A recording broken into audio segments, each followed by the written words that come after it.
Përshëndetje gjithëve, faleminderit që erdhët përsëri këtu në kanalin tonë 25 Sot kemi sjellur juve, siç ju kemi treguar, se do të kemi edhe koncepte të reja, pra i kemi diku 18 koncepte, pra lloje emisionesh në kanalin tonë 25 Sot kemi emisionin për te tingullit, ku të ftuar kishim këngëtaren Fjolla Jahiu, me të cilën folëm po ashtu pra për muzikën, pasioni për muzikën dhe gjitha pjesët që do i shihni në intervist, po ashtu ishte edhe ajo pjesa tjetër, sepse ajo ka të kryer juridikun dhe punon si avokate, edhe pse janë të rëndësishëm avokatët, nuk kishim dashur të kishim punë me ta, po janë që na duan, sidomos për neve që punojmë ndoshta pak me gazetari, gati se domosdoshme të kemi avokat, se sot jemi, nesër nuk i dihet se ku do të jemi në para ndonjë gjykatësi, ndonjë lëndë prokurori,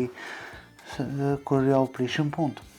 Po nuk po him në pjesë, kemi folë më shumë para për pjesën e muzikës, po ashtu dhe ndarjen mes këtyre dy profesioneve të saj. Pa kalu të intervista, ju mos harroni ta bëni like video nëse ju pëlqen, ose lini në fund të emisionit, subscribe kanalin tonë që dalin edhe video tjera që do të përgatisim në javët në vazhdim. Tani s'kam çka që them tjetër, vetëm të vazhdoni ta ndiqni intervistën. Përshëndetje Fjolla, faleminderit që pranove të japësh një intervistë për kanalin tonë 25 në emisionin për te tingullit. Ju falenderoj shumë juve për ftesën, është kënaqësi. Fjolla, ju nëse muzika jote do të ishte një ngjyrë, cila do të ishte dhe pse ajo ngjyrë?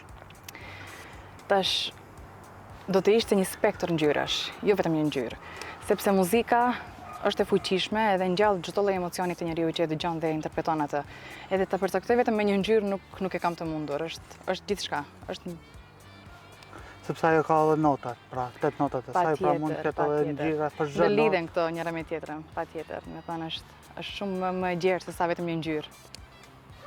Cili është tingulli i parë që ju ka mbetur në kujtesë që nga fëmëria? Ose ajo kënga e parë ose diçka? Nuk mund të them që është ndoshta tingulli i parë, por një tingull që e kam kështu të mbjellur në fëmijëri, është një këngë Adelina Ismailit, po tash nuk më kujtohet si e kishte emrin ajo këngë, edhe veç e di që instrumentali i asaj kënge më shtynte qaj. Ai isha shumë e vogël, me thënë as nuk kuptoja tekst, as asgjë. Edhe si gjithmonë kam thënë që mua më prek në shpirt muzika vet. Rregull, tekstet janë shumë të mira, po jemi te sfera e muzikës, edhe muzika më prek mua. Isha shumë e vogël, e mbaj mend ndoshta 6 vjet, edhe vetëm sa herë që e lëshonte motra atë muzikën, atë këngën, unë çdo herë emocionohesha dhe nuk e kuptoja pse. Po njëti dhe motra se nuk është shumë e madhe se unë, thonë po pse qanë, po pse qanë. Edhe ai tingull më ka ngelur në kokë. Pra çdo herë juve ajo pjesë që ju prek është pjesa instrumentale, ajo pjesa që bën muzikë, jo pra tekste dhe zëri ose kënga e. Normalisht që teksti është shumë i rëndësishëm, këto të dyja e përbëjnë këngën. Po ajo që është kruciale është muzika vetë. Sepse unë mund të dëgjoj një këngë që nuk ka tekst, por nëse dëgjoj një tekst pa këngë dhe pa muzikë, ajo është poem. A më kupton? Pra pjesë e poezisë, rima. Po. A ju kujtohet momenti kur them e vete se unë do qem këngëtare? Unë që kur e mbaj mend veten që ekzistoj, që kur e di që kam qenë në atë vetdijen time, e kam ditur gjithmonë që muzikën e kam pikë të dobët edhe që dua gjithmonë të jem këngëtare. Por që bindshëm kam thënë, unë dua të jem këngëtare, ka qenë në vitin 2019, atëherë edhe kur e kam fillu me thënë karrierën time muzikore, atëherë dija me plot bindje dhe vendosmëri që dua të jem këngëtare. Ti ke kryer edhe juridikun. A shen ndonjë ngjashmëri mes botës drejtësisë dhe asaj botës muzikës? Të them të drejtën, janë dy bota shumë të ndryshme. Por që të dyja duan guxim dhe pasion. Dhe kur drejtohem nga secila e shoh veten të plot dhe komplet aty. Po cila të tërheq ndoshta më shumë për këtë? Tash, me i ndasi me i vra, me vërtet nuk mund të them. Muzikën e kam pasur dashuri që kur kam qenë e vogël. Me thënë ajo dihet.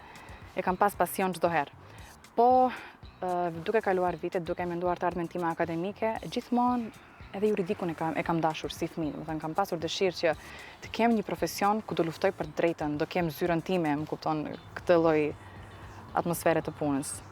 Po a ka ndoshta njëra pak preferencë më shumë ku i jepet vëmendje më shumë ose cilat merr kohë më shumë? Edhe pse dallon kjo vëmendja dhe koha. Po, patjetër. Kom ka marrë pak më shumë juridiku, fakulteti, shkaku se janë përgatitur dhe janë përkushtuar.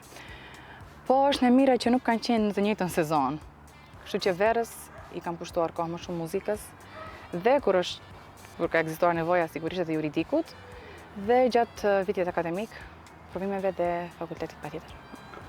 Po gjatë punës juridik pra si avokate, nëse një ditë do ndodhte do humbje një rast në gjykat pra, si të ndodhen edhe ndodh, se do të ishte ajo muzikë që do e këndoje për të përballuar atë humbje. Nuk mund të Që them do e që ngushëlloje vetë. tamam, nuk mund të them që kam kështu një këngë të zgjedhur me titull, po fillimisht do ishte një baladë, kështu sa për të nxjerrë ato ndjenjat e këqija, po pastaj do ishte një këngë kurajuese pas asaj, shkaku se nuk është fundi i botës për gjithçka dhe çdo dështim është një hap më tutje për një fitore tjetër. Po kur e fiton një rast, cili do të ishte ai himni i asaj, cila këngë do të ishte himni i fitores? Edhe këtu nuk kam titull të këngës, po e di që do ishte një këngë kështu pop ritmike, po edhe ndonjë rock, tamam kështu ta ndjej, do të elektrizim gjithë trupin e asaj lumturie dhe asaj ndjenjes së krenarisë. Pra ritmi që të shumë i fortë. Po. Po te këto dy raste, zëri apo i lartë apo ndoshta me zëmë më të ulët, do ndëgjoshin atë këngë. Me zë të lartë. Me zë të ulët nuk e ndjej fort muzikën, kështu që me zë të lartë. Ku e sheh veten më shumë tek këngët popullore, muzika rock, klasike apo në ndonjë tjetër drejtim? Nga një copës të vetes shoh të gjitha drejtimet, shkaku se edhe kur performoj nga të gjitha zhanret, por zhanri pop edhe pak nga rocku janë ato që unë i preferoj më së shumti, edhe që të cilat e shoh veten më së shumti. Po muzika akustike, është aty ku ndoshta shprehesh edhe është pak më e lehtë për ty? E lehtë, është pak më e lehtë ndoshta, po edhe është shumë Për të menaxhuar, për të menaxhuar, po. Është edhe shumë e ëmbël për veshin muzika akustike, kështu që do ketë gjithmonë një vend special tek unë. Kur këndon, më shumë mendon për emocion tënd apo për reagimin e publikut? Në qoftë se unë nuk përcjell asnjë emocion te publiku, atëherë ato nuk kanë edhe në bazë të çkahit të reagojnë. Me thënë, fokusohem gjithmonë që të ndjehem mirë fillimisht unë, sa ajo energji përçohet pastaj në gjithë tjerët, edhe kur e përçohet energji, edhe e shoh edhe te ata, do të thënë reagimin, edhe e shoh se jemi bërë një, edhe pastaj fillon mbrëmja dhe shkon gjithmonë me atmosferë të mirë. Pra çdo herë është ajo pjesa ku jep dhe pret ndoshta. Edhe preset e të marr, patjetër është reciproke ajo. Po cila është ajo pjesë e këngëve që kërkon ndoshta më shumë nga publiku, që të këndohet dhe që ju pëlqen më shumë dhe ju jep më shumë kënaqësi? Publiku gjithmonë i ka preferuar më shumë këngët qytetare. Ato do të thënë asnjëherë nuk dalin nga moda, edhe nga gjithë këngëtarët që ekzistojnë, do të thënë në këtë treg, momentalisht janë të gjithë vetëdijshëm që ajo kërkohet më shumë tek ne, do të thënë audienca e pëlqen atë më së shumti. Por ka hapësirë edhe për këngë tjera patjetër. Ka hapësirë për të eksperimentuar. Kush është këngëtarja ose këngëtarja që ju ka frymëzuar shumë deri më sot dhe dëshiron të ndjekni një rrugë siç ka ndjekur ata? Që e vogël e kam preferuar shumë Rihanën dhe njëjtë edhe Beyoncé. Këto janë dy influencat e mia më të mëdha në muzikë, të cilat më thënë i kam aspirata në çdo aspekt. Po cilat janë ato përgatitje që të shkonin në një rrugë të arrini një sukses të tillë? Patjetër mund dhe shumë punë dhe shumë durim, sepse nuk vjen gjithçka, po asgjë në fakt nga qielli, nuk bie asgjë nga qielli. Duhet punim shumë fort. Po në fund, nëse muzika do të ishte një urë, çfarë do doje që ajo urë të lidhte mes njerëzve? Një pyetje shumë e mirë, fakt më pëlqen shumë. Njerëzit shumë shpesh eksperiencojnë eksperienca të cilat mendojnë që janë vetëm, dhe ndihen vetëm. Kështu që në këtë rast muzika do doja, nëse do ishte një urë, do doja që të lidhte njerëzit njëri me tjetrin në bazë të eksperiencave, që ta dinë gjithmonë që nuk janë vetëm dhe se të paktën dikush tjetër në botë ndihet në të njëjtën mënyrë. Ajo është shumë kushtuese për ato. Pra me emocione të njëjta ka edhe njerëz që Patjetër. Nuk janë vetë. Askush, me thënë, që kalon një eksperiencë të keqe dhe që ndihet i humbur dhe i vetmuar, nuk është vetë. Dhe kjo është muzika, do të ishte, po të ishte urë, do të ishte fakti i kësaj. Ajo nuk është urë, po vetëm se i lidh shpirtrat e njerëzve që e ndëgjojnë njëjtën këngë dhe që kalojnë njëjtën eksperiencë. Edhe pse mund ndodhen në vende ndryshme të botës. Patjetër. I bashkon ajo muzikë. Po. Faleminderit shumë që edhe këtë intervistë. Shpresojmë edhe herave tjera ndoshta. Faleminderit shumë juve për ftesën, ishte kënaqësi. Për gjithë që e keni ndjekur intervistën deri në këtë moment, faleminderit shumë. Shpresoj që ju këtë dukur një emision kemi përgatitur diçka interesante për ju, diçka që mund ndoshta t'ju nevojitet.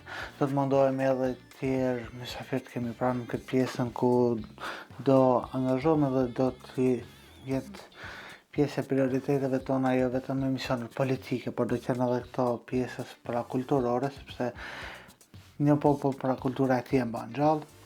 Duhet jemi çdo herë si tonë dhe duhet jemi në atë pjesën për kulturë, zhvillimin e kulturës, angazhimi, interesi për kulturë, gjitha këto mund na që emri si popull, si komb, emri i kombit tonë të shkon edhe shumë më lart dhe ndëgjohet në